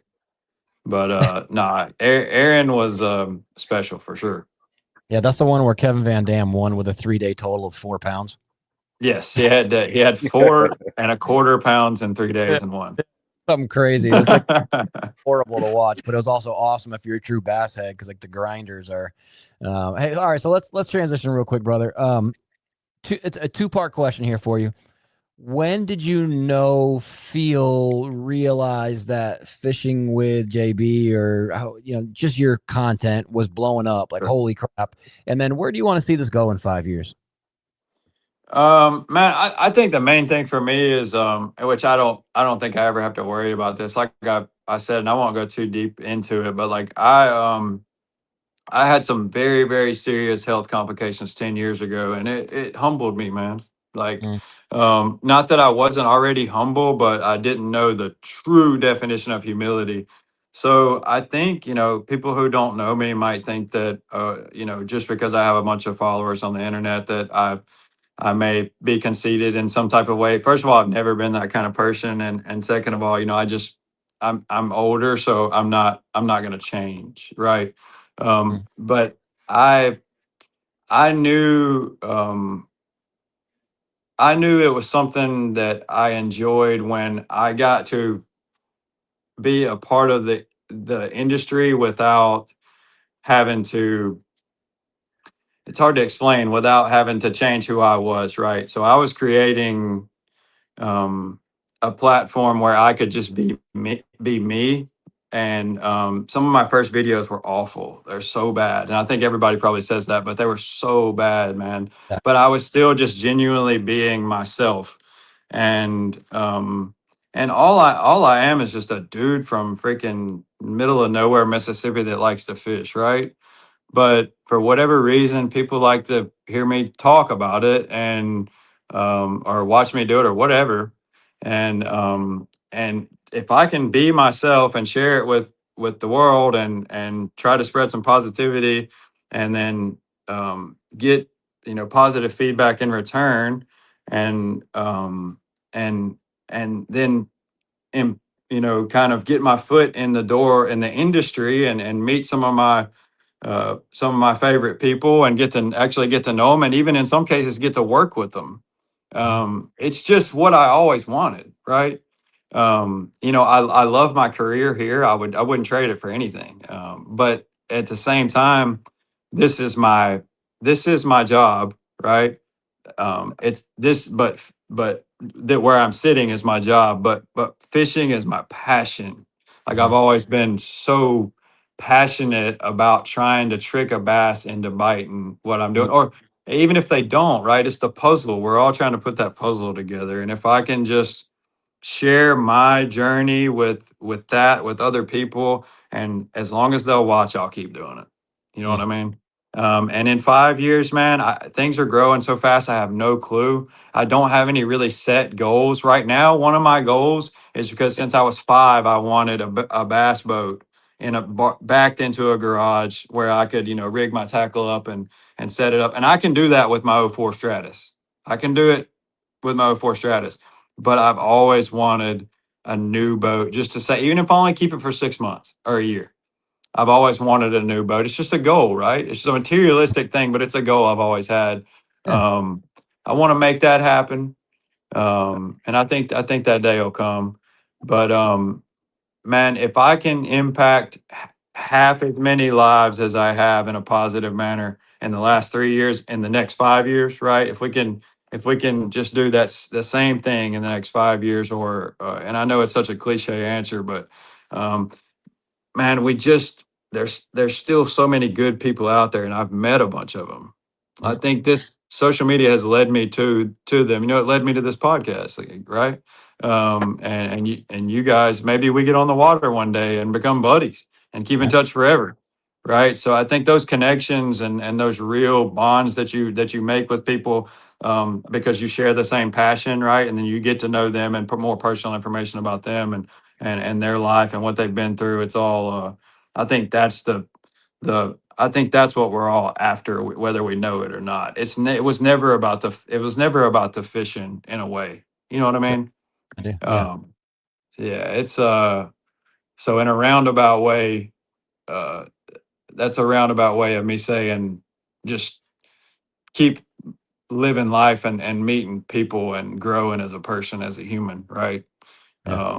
I think that's what I want to do. It's not about the money or anything like that. I'm super comfortable, just being in this tax bracket I'm in right now. Let's just live life and make tons of memories.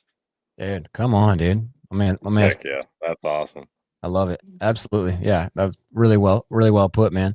Let me ask you a quick one, Jake, based off something you said earlier about, one of your main deals is being open and vocal with your faith. I am unashamedly a pretty large fan of Jesus. Somebody else isn't. That's all right. I know Right. the truth. And yeah, I don't get preachy. Hopefully it's not really my style, but I absolutely agree with you. Let me ask you a question. Do you find yourself in moments where you're on the water more, maybe when you're alone, maybe not, I don't know, but do you find yourself feeling like closer to the creator when you're in his creation? Yes. Yeah. I mean, man, some of my I mean, I've hit my knees uh in a lot of places, right? God's brought me to my knees in the bathroom of a rehab years and years and years and years and years ago. Wow. I've been I went down the wrong path when I was younger. But I've hit my knees at the altar at church. Life hadn't always been kosher. I haven't always made the right decisions, and I'm not ashamed to say that, because it led me to the Lord. But I've also hit my knees at the boat ramp. I've also hit my knees on the front deck of my boat. I remember when I got my boat. It was a 1998 Fisher FX18 Tournament Edition. The transom was falling apart, but it was new to me. It was the first boat I had ever owned, and I remember backing down the boat ramp and idling out and not super comfortable with where I was headed on the body of water I was on. And dude, just tears flowing. And it wasn't because of the boat. It wasn't because, I think all that was a culmination of God had blessed me, uh, even with me being so undeserving. He had blessed me to the point to where I was able to live out one of my dreams. I was in my boat. It may have been leaking and the bilge pump was on, but who cared, man? Yeah, man, sometimes in the morning when all you can hear is you can almost hear the fog rolling off the water. That's when you can really hear the Lord speaking to you, for sure. And Yeah, that's and for sure. yeah, y'all know, man. It's just different out there when you get to see His creation. I couldn't agree more. Yeah, that's why I asked. I don't know, for me being somebody who believes in Jesus as much as I do, when I get out in in the morning early or whatever, especially when I'm by myself, it's a little more peaceful, I guess, you know. I just feel like, I don't know, I just feel connected to it. Right. Saturday we were on the way, and we had, you know, it was chaos. We have the 2 miniature dachshunds. One's a puppy. My wife's coming. She's got her bag and her books, and, you know, all her stuff. And and uh, and we're headed there. Dude, we just get in front of a grocery store. I'm like an old man. I stop at the same grocery store most days and go in and get a plate lunch at about 10:15. You know, and yeah, it like and we're pulling up in there, and I just start, dude. You know, CC Winans is on, and I just start, you know, and it just hits me, man. It just hits you sometimes, dude. Um, and I think I do my best talking to the Lord on not when I'm in trouble, not when things are bad, not when I need Him the most, but when it's quiet and it's just me and him and what he created. So yeah, I've I've had one foot in the grave, brother, and he pulled me out. And it's the only reason I'm here talking to you guys is because of God. It's not because of anything I did. I tried it my way and it sucked. It was Yep. not good. So and I'm never, you know, it took me a long time to become comfortable sharing my faith in front of a ton of people. Sure, yeah. But I remember the first day I did it on TikTok, it ended up getting like 100,000 views. And that's when I knew I was in church. The sermon was about sharing the gospel and, you know, doing what we're supposed to do. And it was just like God kind of told me, man, in a roundabout way, you've got all these followers, right? It's just a number on a screen and they're real people. But what about getting him some followers? What about bringing people with me to heaven? And dude, I felt super convicted by that. And I've tried to share my testimony and my faith to as many people as I can, using the internet because it can be used for good things. I know that there's a lot of negative things on there, but there's also so many wonderful, amazing things, and so many accounts of people finding the Lord through fishing or it saving fishing has saved people's lives, veterans and all that, Yep. and people find God on the internet. So Yeah. you know, He'll meet you halfway no matter where you are. Yeah, no doubt. Respect. Yeah, well put, man. Well, Nate, what else do you Absolutely. have for what else do you have for Jake before we let him right out of here? I think that's a great way to end it. But if you got something else, I don't want to cut you off, buddy. Nah, man, you're perfect. Jake killed it for us. Just an awesome way to end it. You know, like you said, bringing more followers to him. That's awesome. Yeah, that's respect, dude. Appreciate it. I didn't see this conversation going that way, but I love it. That's one thing about our podcast, and I don't know if it's like that on all podcasts, but we just want to have conversations, and where they go, they go. I'm not going to be like, no, let's talk more about Megabass. No, let's talk more about fishing. Let's talk, you know, whatever. Right. We just want to Yeah, talk real. I never intended. I never thought we'd get on a Megabass tangent, but it goes to show we have more in common than we probably thought. Yeah, God and Megabass. That's a good combo. Yeah. You know? Yeah, it's a good combination, man. I've enjoyed it, guys. I really appreciate it, and y'all asked me about my family. Y'all have obviously got little ones too. Man, I pray that y'all that this continues to be successful, and if I can help in any way, I will, using my platforms. Y'all let me know. I'll share it out to anybody, not so that they'll watch me or listen to what I've got to say, but to help you guys. And I pray for good fortune and blessings and good health over y'all's families and y'all's kids. So I appreciate you guys having me on. Okay, brother. Thank you so much. We will we'll Yeah, say that's awesome. thank you again for jumping on, man. Thank you. Yeah, Heck talk yeah, soon, guys. appreciate it. All right, buddy. Have a good All night. right, we'll see you. See ya. All right. Peace. That was the dude. That was the guy, JB. Although he doesn't even go by JB really, which I think is Doesn't even go by JB. Yeah. I get it, man. When you're trying to come up with a name or whatever, it can be tricky. You got to put it in. It's like, oh, this is already taken. Oh, fishing with Bagwell, already taken. All right, you know, whatever. I get it for sure. Yeah. But that was a conversation with a dude who, I would say one summary word to describe that feller, I would say passionate. passionate about his family, passionate about fishing, passionate about content, passionate about God. I mean, he was passionate about his career and like valves or whatever the heck that is. You know what I mean? Like, that's dope, dude. I wish I had more of that in my life. Like, I am passionate about stuff, but I don't know that I'm quite so obviously demonstratively passionate about the things in my life. You know, I would be okay with a little bit of that rubbed off on me. Yeah, no, that's yeah, that would be that'd be a good trait to have rub off on anybody. I mean, Yeah. yeah, like you said, the way he spoke about literally every point we talked about was you could just feel it, Yeah. oozing out of him. So, um, when it comes to our catchphrase, positivity is worth the effort. We might have hit the nail on the head with that guest right there. That Yeah. was awesome. He may just completely embody that for sure. Yeah, I heck mean, yeah. it's easy to be passionate about Megabass though. All right. They're killing it. Ben killing it. Ben have been killing it. Been around forever. Yeah, I love that crap. And the fact that I was like, what's that one vegetation killer? He's like, vegetation reactor. I'm like, oh yeah, that's it. Like, That's it. yeah, that's it. Yeah, I love that kind of stuff, man. And for me, it wasn't even like a dong measuring contest. It was like a little kid excited about like football cards or something, just like bouncing ideas Yes. of that stuff. So that's a cool vibe. So make sure if you're on YouTube, check it out on the bottom of the screen to keep up with all of his stuff. So his Facebook is at Fishing with JB. His Instagram is not the same. It's Jake Bagwell Fishing. YouTube is Jake Bagwell Fishing, and then his TikTok is Fishing with JB. So it's the same one, but different depending on the platform. And honestly, if you just Google him, you'll find him.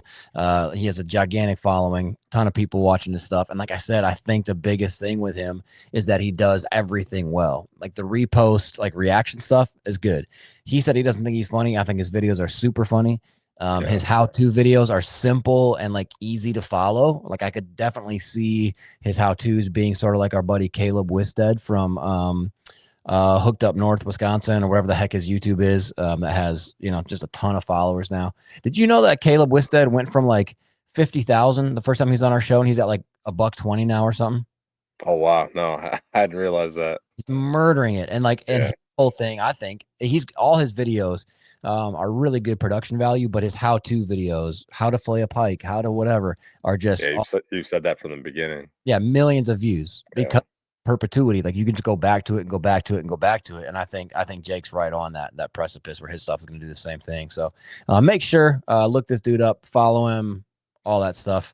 Yeah, if you're a fishing guy, it's just really good fishing content. Yeah. It's top notch stuff. He does, like you said, does everything well. If you're not following, you got to gotta. No doubt. Yeah. So I think that's it, man. We'll wrap it up there. Appreciate everybody who tunes in, who podcasts, listens, whatever. Again, one thing you could always do that helps us out a ton is to leave a review on Spotify, Apple Podcasts, whatever. Write a positive review. That really helps us get plugged into the algorithm with other podcasts. So when people listen to Mercer or whatever, it says, hey, you might also like Tackle and Tacos, whatever. That would be a big one for us. Check out tackleandtacos.com, buy you some stickers, get you some merch, whatever. And I think that's it. Until the next one, take a little bit of leading from our guest, Jake Bagwell, because it's true. And I think it's obvious in his life. No matter where you're at, what you're going through, if it's good or bad, it goes better with positivity. And sometimes it's not easy. Sometimes, like Gerald Swindle with the whole positive mental attitude, it's not like a natural thing for him. He's got to push for it, and it's worth it. So positivity is worth the effort. We will catch you on the next one. Peace. Bye-bye.